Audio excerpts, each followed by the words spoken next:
This whole story is very punk rock. Like you're in a van, you're driving to the West Coast.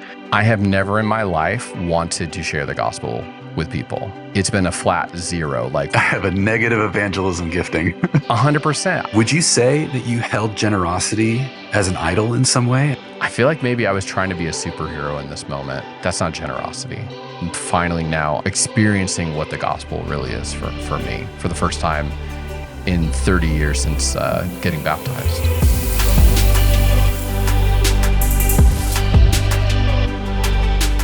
Hey everyone, my name is Tim Buchanan and I am a part of the Activated team. I'm really excited to introduce you to our friends here today and to welcome you to our inaugural episode of My Activated Life. My name is Nick Greenwood and I am also a member of the Activated team, and I am really excited to introduce to you my good friend, longtime friend, JB Wagner. I'm JB. I'm here, ready to party. JB, it's super good to have you here today, man. One of the things that we want to do on this show is to really highlight stories of the way that Jesus is working in people's lives. And you put it best, JB. You said you want to talk about the way that Jesus messes people up.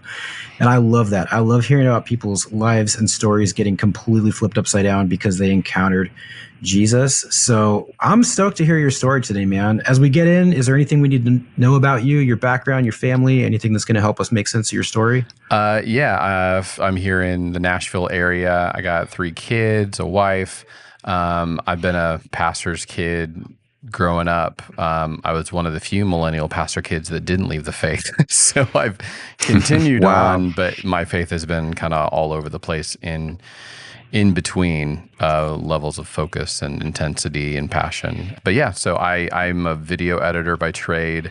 That's what I do all day, every day. Okay. Did you set out to get into the video or like film industry? Like, was that a desire or passion of yours? Yeah, I was the stereotypical, here's a couple duffel bags, got in a van, headed out and headed west to live my dream of making movies. So that's like you're not making this up, like actually in a van with duffel bags? Yeah, so it was a nonprofit actually. Funny enough, and this is how Nick and our lives crossed.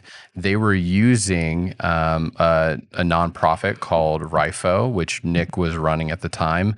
That was a host home ministry for touring musicians. And Nick, are they the only ones you've ever allowed to do that? I think it was the only one, at the time. Nick let them stay on his floor, like sleep on his floor. So I literally slept on Nick's floor. That's how we met. This whole story is very punk rock. Like you're in a van, you're driving to the West Coast. Yeah, I mean, there were times where I was losing my place to stay and I didn't know where I was going to go. And then at the last minute, someone was like, you can stay with me. And then I'm there for like a year. I'm there for a couple months. It was fascinating. I never met anybody like JB, just willing to float like that. And just actively, in some ways, probably trusting God to just provide and lead. I was living off, honestly, the generosity of so many people that was like, hey, we'll buy you dinner. Oh, we'll get you a gig. Like, I'll introduce you to people to help you. Like, these people need videos. And that's how I kind of paid my way through there for several years. Like, how would you have described your faith journey at that point? You mentioned being a pastor's kid. Now you're kind of floating around on the West Coast. So I wanted to follow Jesus. Those were some really strong times of trying to follow him. So getting new Christian experiences, new believers, new faith. It just really stretched me in those times. Was actually a part of Mars Hill back in the day before it imploded. Oh, wow. So I had a lot of that, but then my main goal really was I want to go make movies. I want to make it big. I want to get famous. I want to make a lot of money. At all times, there was some layer of that intermixed with the faith journey as well. And honestly, at times kind of choking it out. The story that you're telling me is like the standard like preamble to deconstruction. It's like, I was a pastor's kid. I moved to the West Coast in a van with duffel bags. I slept on someone's floor. I was part of a massive mega church that collapsed. Now I'm living in Hollywood trying to make it in the film industry. Like, so how come your faith didn't completely like dismantle? I would say part of that was the relationships I had with other believers that cared for me, one of which being Nick, We've got several other friends in that group, Simeon and Wicks. Strong parents that were always constantly checking in on me. I've got a friend, Eddie, who's a pastor. It really was the generosity of other people that really, like, they took me in. They gave me so many people gave me a place to stay, food to eat, that thinking about leaving the church really never felt that appetizing, partially because I never lost my faith in God and I was so loved by other people. Well, okay, so take us a little bit further. So you're in Southern California, and then how did you end up back in the Nashville area, and what's the story there? In 2018, I just got to the point where we were like, we want to grow our family. We'd love to buy a home. It's crazy expensive here. But there was one other company that I was interested in and knew that they did video, and that was Ramsey Solutions, Dave Ramsey's company, if anybody's familiar with him, Financial Peace University, those kinds of things, and was a big fan of the company. And so I applied there, and their headquarters in Nashville. It felt really like I was breaking up with my dream to some degree, but I knew it was a better thing for our family. Yep. So now we've been here 6 years now. Was it a proper like grieving process for you? Like, was there some lament there because the reason I ask this is because you've used that word dream a few times. Like, this was your dream. And so anytime someone loses a grip on their dream, it's like a little part of you has to die a little bit, right? Yes. And it felt like that. And it felt like that dream was dead. And there was just kind of like an emptiness for a while. The new dream became, I'm going to have a YouTube channel. And I'm just going to give away money, and we're just going to bless a ton of people and tons of views, subscribers, that kind of a thing. I started chasing after that. And honestly, it started getting frustrated by it. I would make a video or a post or share it with people, and then just crickets. Because I would talk about it with other people and just get like a blank stare, like, that's good for you, man. And like nobody else was really like digging it like I was. And then it kind of built up to where we actually organized a couple of things to like get some people together to do some like group generosity things. And it was an emotional roller coaster of like organization and getting people together and trying to share the vision. And then things changed. And then it just like, we then showed up to give the gift and the person's not there, and we just handed it off. And it wasn't the cinematic moment I thought it was going to be. Oh, man. And then I feel like maybe I was trying to be a superhero in this moment. And that's not generosity. I don't want to put words in your mouth, but what's coming to mind is a question around idols. Like, when a good thing becomes something elevated above God, it becomes a bad thing. And generosity is a great thing. And generosity connected to God's generosity is a really great thing. Would you say that you held generosity as an idol in some way? I think I was using generosity to still get to what I really wanted, which was still fame, notoriety, followers. So generosity was the vehicle to get at the idol that you had. Mm-hmm. Oh, okay. Honestly, the parable of the seed, the guy throwing the seeds out, like the whole thorns, like there is a good seed here, and it's just getting choked by the world and by all the other things that you want. That every time I read that, I'm like, that's been me. And so that's been my faith this entire, like most of my 30 years or so since I was baptized when I was like 7, trying to hold on to faith into God and to Jesus and the gospel, while also trying to get the other things that I want too, or using God's things to get the things that I also want. Yeah, we never resonate with that, do we, Tim? Oh, gosh, no. We've got it figured out, man. Come on. You don't get to host a podcast unless you really figured things out. But JB, so I've only known you for a short while, and I have not experienced you at all as being divided in your affections or in your allegiances. Help us understand how you got from this place of sort of, Nick used the word idolatry. Help us connect the dots from how you got there to this place now of being not that person at all. Beginning of the year, there was like 3 things I was like, I want to learn these things about faith, about like the Holy Spirit, this idea of the kingdom, something else. And then about a week or two in, I felt like God just told me, yeah, those are good, but I want you to just focus on love. I'm like, love? What? I don't know. It just kept coming up like love. Okay, I guess I will just focus on love and what this, I don't know what this means. Right about that time, I had reached out to Nick, and I was just like, hey man, if you need any video help, just let me know. Like, just want to help you with whatever. And he started talking about like, hey, I want to do a video project. Don't really know what to do with it. And he started talking about it. He's like, but something, blah, blah, blah. He said the word love. And I was like, oh, that's funny. That's what I'm in the middle of right now. God's trying to talk to me about love. And then he goes, well, I wrote this book, this journal. It's called the Activated Journal for a Disciple Maker team training. And there's a couple chapters in there I would really love for us to figure out if there's a way we can do something with this. And so I started reading it, and it was the gospel grid. Like, how much do you want to go be a disciple maker based on this grid? And it really just rocked me. If you don't want to share the gospel with somebody, that's because of, do you really love them? And if you don't really love them, do you really love God? And if you don't really love God, like, is there something you don't understand about the gospel? It goes into a lot more detail on that. But I could jump straight to the end and go, I have never in my life wanted to share the gospel with people. Like, it's been a flat zero. Like, whatever the skill, the gifts tests that you can take of like, how much are you like want to be an evangelist? It was negative. Like, I have a negative evangelism gifting. 100%. I've never, ever had it. And I've heard plenty of sermons on it. Obviously, I've been in the church.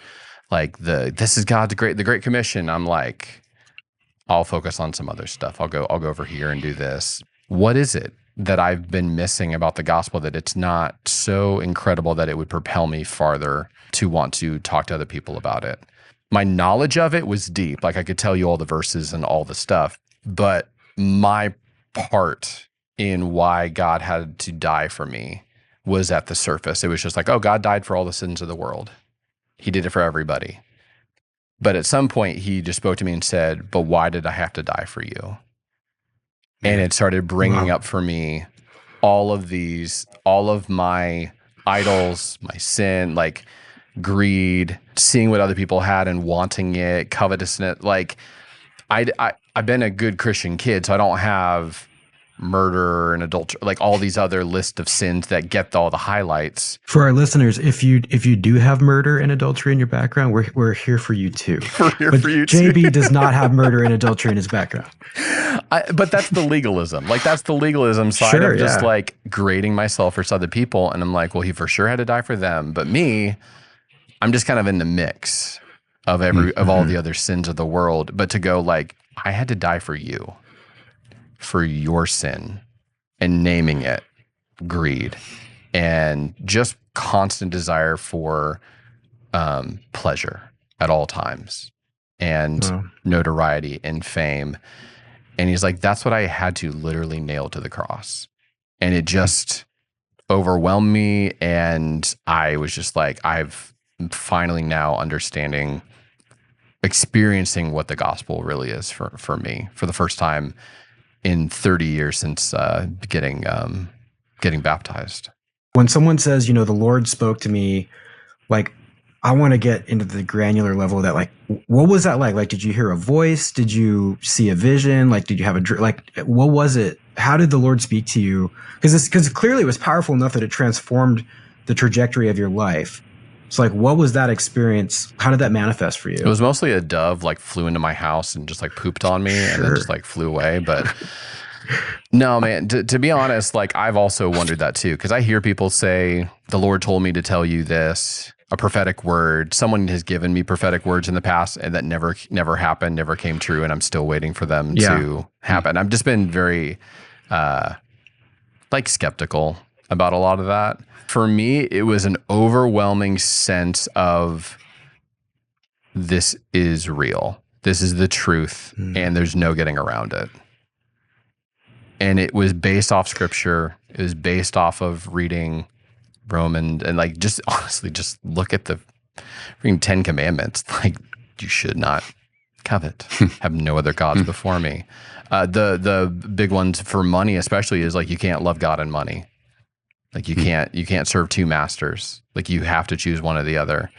There was so many things where I'm just like, he's like laying it out flat, and I'm finally getting like to continue to pursue those things as sin.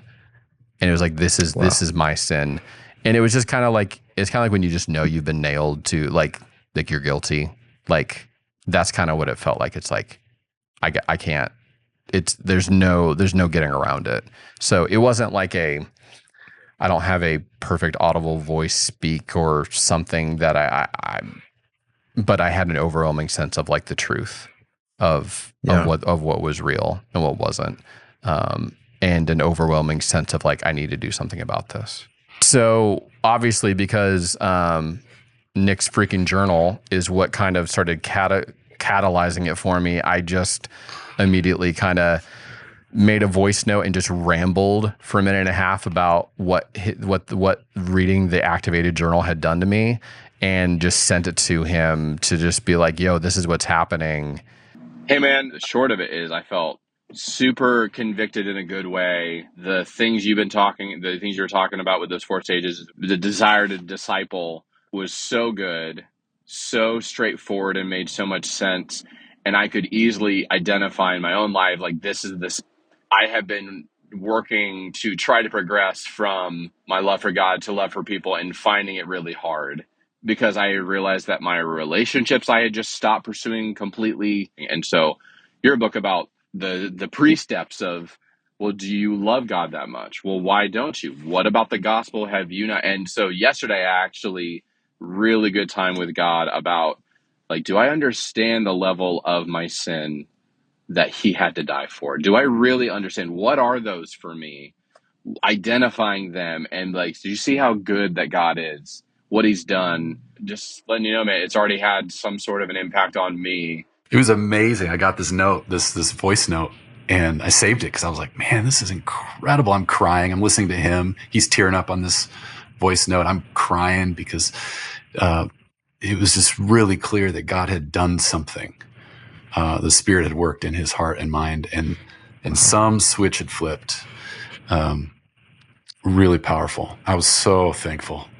Dude, that kind of stuff just like floors me, man. Like I get such a kick out of hearing like the inflection point of when God shows up and like will not let someone ignore him. That's a great way to put it. Like it was, I couldn't ignore it any longer. It was right in my face and very present, and I couldn't move around it. Like I couldn't push it to the side. It was unavoidable. Like God's pursuit of you. Like he's coming after you. He's not done with you. He's chasing you down. He's going to get you. Yeah. You know, and when he gets you, he's going to wreck you in the best possible way. Yeah. And it's going to be a game changer for you. So you were pretty impacted. And to be clear, like for those listening who maybe are not familiar with this, the journal is a tool that we use on the Activated team that helps cultivate teams of disciple makers. I've been through it with my wife and with a team of people from our church. It was a meaningful shift for us in our ministry. And so, Nick, just really briefly, do you mind telling, like, in a sentence or two, like what the Gospel Motivation Grid is all about? It's just a tool to assess kind of your motivation for how the gospel is transforming you, how it's moving you into further relationship with God, how the gospel is fueling your desire to love people, and then in relationship with people, are you growing the compassion for those that don't know Jesus because you love them so much that you can't help but share your faith with them? And so it's just a tool to help God's people assess what's driving their faith, and then to help them work toward becoming a disciple maker alongside the work of the Spirit. It's a phenomenal tool. I think about it all the time, even a couple of years after having gone through it myself. It lives. It's one of those things you see it and then you can't unsee it, you know?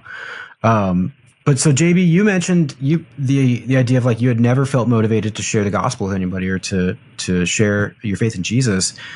So you have this kind of encounter with Jesus that sort of rocks you, and then what does God just say like, cool, I'm glad you're motivated now. See you later. You don't have to do anything with that.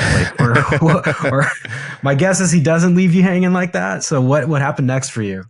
I had a very private faith. Like I was actually the guy who I work at a Christian company, and I would sometimes hide my Bible behind my laptop as I'm going to go do some like devotions during lunch hour, like silly stuff like that. And so another part of it was, hey, this faith isn't supposed to be a private thing. Like I want you out there talking about me and share, like, why are you hiding your faith? And I wanted to like make a public decision on that.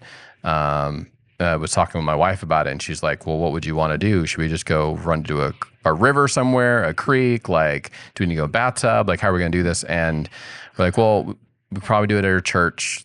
Talk to them about it. This is on like a Thursday morning, like as I'm late to work. I talked to her about it, and she's like, well, who else would you want to be there for? And I was like, well, honestly, it'd be great. And I named off a few people, one of which being Nick. I'd love for them to be here. How could we make this happen?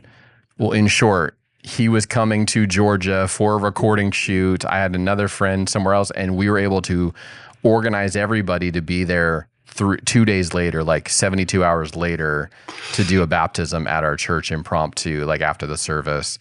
It was a really cool moment. But that was like the first time I had been like, I'm just going to like shout it. Like, I am a believer. And it's funny because it's like, it's hard to do that with people that you already know. Like I was having, as I'm telling people and trying to invite them to come to my baptism, like all the routines are coming back, like hide it, don't talk to people about it. And like, no, this is a first moment. And so several people were able to be there. We did the baptism, which was a good first step in that. Was able to talk to people after that because I shared the video and kind of opened up with people about that. And kind of about a couple weeks after that has been this new season for me of the new daily habits that I'm trying to almost reform, like that the Holy Spirit's trying to reform in me. Like it was like, great, you had this big moment, but now it's Tuesday. How are you going to talk about Jesus? How is the gospel going to impact you? I'm glad that you brought that up because that was going to be where I was going to ask you to go next. Is just like what's different? Like you had this encounter, you got baptized. By the way, I think the miracle here is that you were able to get a bunch of adults in the same place at 72 hours notice. Like it was a literal miracle that everybody. That's crazy. He's actually being modest. I was flying from California to Nashville area. He got his buddy from Costa Rica to fly up, and his parents who are in Texas. I mean, it was a literal miracle. That's crazy that it all worked. I've seen two categories of things. One is immediate transformation in some things that has been a night and day difference, which is especially around money. 2 weeks after that happened, we got hit with what we thought was going to be about $12,000 worth of car repairs and home repairs and everything under the sun you can imagine. And we had a moment early on where I started thinking about, that TV we've been saving up for, that the vacation, especially the vacations we've been planning for the next year to go to Disney World with all our kids and have this big moment. And that's probably gone now. Like, who knows what's going to happen? And we just had a moment where we're like, I don't live for money anymore. It's not the thing. We'll be fine. And we just immediately went into, okay, let's start solving the problems one by one. And it's crazy. I know eventually we're going to have some moments where we're going to have to like use all our savings, stuff like that. But literally God has provided dollar for dollar for each one of our things. Or a friend coming over like, I fixed that door before, and he did it for free when I thought we were going to have to replace the whole door.